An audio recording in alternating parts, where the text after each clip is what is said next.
Hola estimados estudiantes, reciban un cordial saludo de mi parte y tengan una grata bienvenida a la clase de física.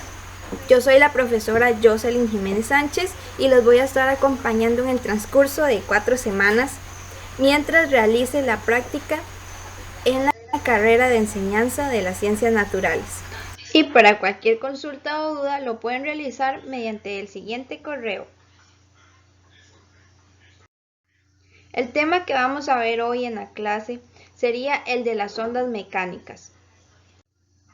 Dichos objetivos que trataremos y abarcaremos durante el tema sería reconocer la definición de las ondas mecánicas, clasificar las ondas mecánicas según el tipo de onda, indicar los diferentes tipos de ondas según ejemplos de la vida cotidiana y aplicar las ondas electromagnéticas en las diferentes aplicaciones de la radiación. ¿Y qué son las ondas mecánicas? Pues una onda mecánica es una perturbación que puede viajar a través de un material o una sustancia que es el medio de la onda. Como por ejemplo, las ondas en un estanque, sonidos musicales y los movimientos que pueden ser causados por un terremoto. En los tipos de ondas tenemos lo que es la onda transversal en una cuerda, que puede estar relacionada cuando una partícula en una cuerda se va a mover hacia arriba y hacia abajo transversalmente al movimiento de una onda misma. Y en cuanto a lo que son las ondas longitudinales en un fluido, esto es cuando cada partícula del fluido se vaya a mover hacia adelante y hacia atrás paralelamente a lo que es el movimiento de la onda misma. Y por último, el otro tipo de onda que tenemos son las ondas en la superficie de un líquido, que estas van a estar conforme pasa la onda y que cada partícula, ¿verdad?, de la superficie del líquido se va a mover en círculo. En cuanto a las ondas periódicas, tenemos que son ondas transversales, ¿verdad?, en una cuerda estirada, como por ejemplo se puede dar en el caso de un pulso de una onda. Tenemos varios tipos de ondas periódicas, como las ondas periódicas transversales, ¿verdad? Que estas son cuando se supone que vamos a mover de un extremo de la cuerda hacia arriba y hacia abajo con un movimiento armónico simple, como por ejemplo aquí que tenemos un sistema que empuja la cuerda. Entonces, en este punto de lo que es la onda tenemos lo que es la cresta. Y en la parte de abajo siempre se van a formar los valles. Y los movimientos que vayan de izquierda a derecha va a ser el movimiento de la onda. Y aquí en lo que es tanto la cresta y lo que baja de el valle se llama amplitud. Entonces es por esto que cuando un bloque con masa unido a un resorte tiene un movimiento armónico simple, puede producir una onda sinusoidal que va a viajar, ¿verdad?, hacia la derecha por la cuerda.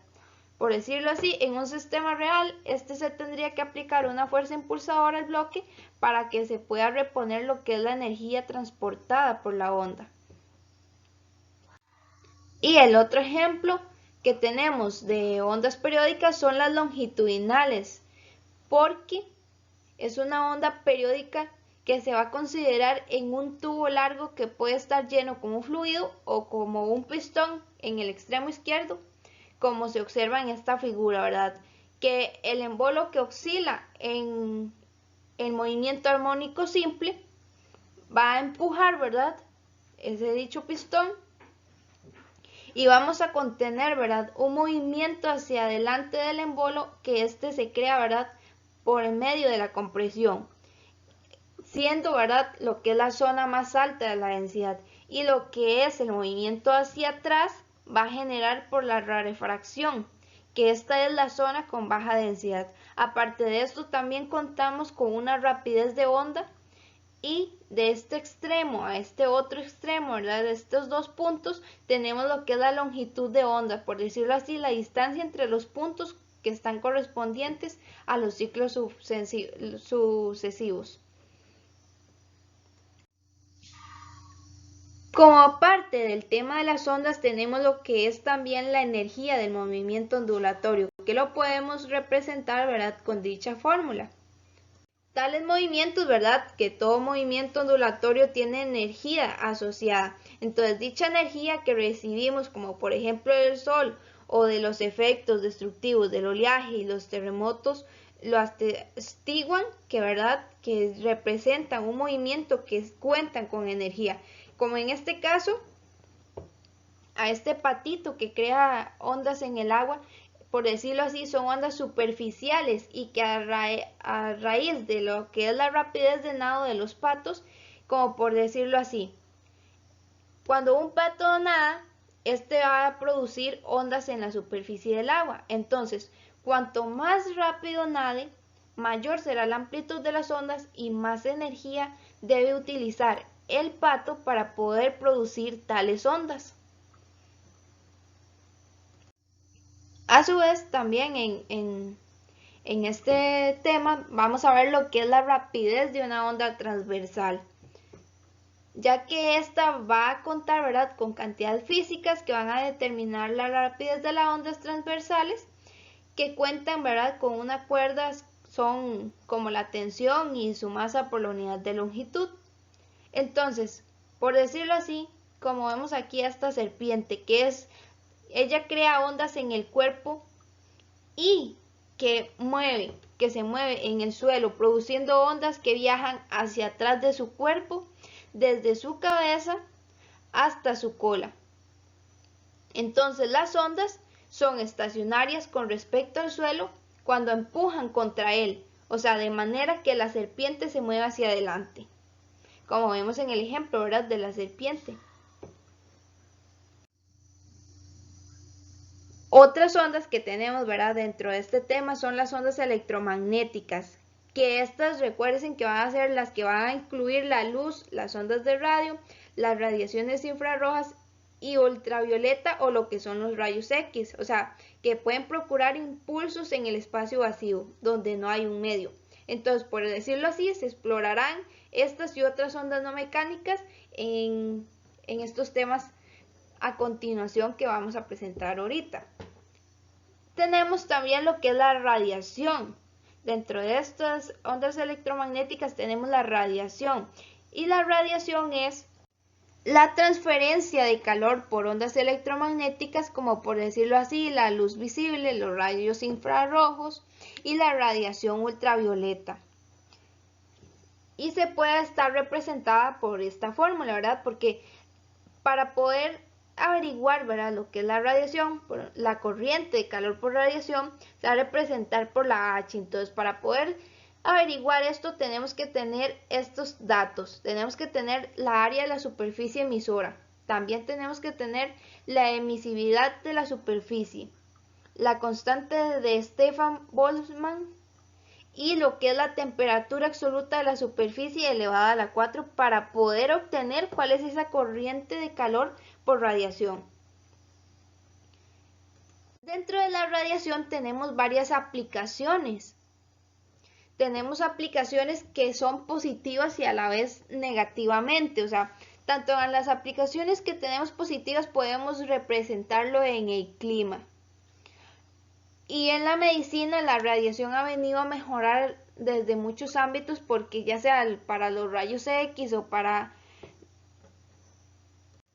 que son los que pueden mostrar el interior del cuerpo, ¿verdad?, para ayudar a saber si tenemos fracturas o algún medio que nos indique que estamos mal, ¿verdad?, en el cuerpo, que tenemos algún mal en el cuerpo. Entonces la radiación ha venido a ayudar a eso. O como son los cánceres, que se ha ayudado a la radiación para combatir, ¿verdad?, los cánceres y evitar, ¿verdad?, utilizar otro tipo de medicina. En cuanto al cambio climático, también se ve reflejado la radiación, pero tenemos que tomar en cuenta que si hay altas cantidades de radiación, esa cantidad de radiación en la atmósfera puede ser una causa, digamos, pero muy negativa. Entonces, por decirlo así, en lo que es en la radiación, un cuerpo es un absorbedor que debe ser un buen emisor de radiación, ¿verdad? Un ejemplo que se puede dar en la radiación de la medicina también pueden ser como las incubadoras. Por ejemplo, cuando un bebé prematuro en una incubadora la utiliza, ¿verdad? Entonces todo eso tiene que ver con la radiación. En cuanto al clima, podemos representar que la radiación puede ser proveniente del sol. Entonces, se debe de mantener tanto un equilibrio térmico, ¿verdad? Para que la rapidez con la que nuestro planeta absorbe la radiación solar debe estar siempre igual a una rapidez con la que va a emitir también la radiación al espacio. Y además de que si la mayor parte de la radiación emitida por el Sol está en la parte visible del espectro, a que la atmósfera puede ser transparente. Pero si se catalogan, ¿verdad?, moléculas de CO2 en la atmósfera que tienen una propiedad tanto para absorber parte de la radiación infrarroja que se dirige hacia arriba desde la superficie. O sea, esto es una ventaja que ayuda, ¿verdad?, tanto al cambio climático como al clima. Pero ¿qué sucede si esto es al revés y pasa el llamado fenómeno efecto del efecto invernadero, ¿verdad? Entonces quiere decir que ahí va a estar un efecto negativo porque hace que la temperatura de la superficie de nuestro planeta se eleve aproximadamente hasta unos 33 grados centígrados con respecto a lo que registraría y no se hubiera, ¿verdad?, un CO2 atmosférico. Entonces, por decirlo así, la radiación tiene varias aplicaciones positivas, pero sin embargo también tiene efectos negativos, como lo que mencionábamos, ¿verdad?, el efecto invernadero. Y en cuanto al resumen del tema, tenemos que las ondas mecánicas eran las que podían producirse por ondas en un estanque, por sonidos musicales o por los movimientos que pueden ser causados por un terremoto, y que los tipos de ondas mecánicas podrían ser las transversales en una cuerda, las ondas longitudinales en un fluido.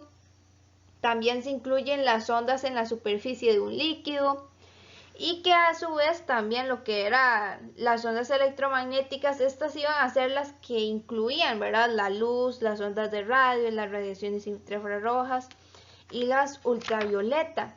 Además contamos también con lo que son las ondas periódicas, que las ondas periódicas eran las que se podían asociar, ¿verdad?, con los pulsos de una onda y se podían dividir en ondas periódicas transversales y ondas periódicas longitudinales. Y a su vez en dicho tema se representaba, ¿verdad?, lo que era el movimiento de la energía de la onda y la rapidez de una onda transversal, que era cuando estábamos viendo, ¿verdad?, los ejemplos en cuanto a la rapidez, nos vamos a referir al ejemplo de la serpiente. Y en cuanto a lo que es la energía del movimiento de la onda, estábamos representando dicho ejemplo con un patito, ¿verdad?, que crea ondas superficiales y a la vez realiza una rapidez de nado en el agua. Y por último, ¿verdad?, que como parte de las ondas electromagnéticas contábamos, ¿verdad?, con la radiación, y explicábamos en dicho tema, ¿verdad?, que la radiación tenía varias aplicaciones y que no solo tenía varios beneficios, sino que dependiendo de las altas cantidades de radiación que pudieran haber en el planeta, podría ser un efecto perjudicial, como lo que era el efecto invernadero. Entonces les agradezco mucho por prestar atención en la clase y les deseo muchísimos éxitos durante el siguiente curso lectivo.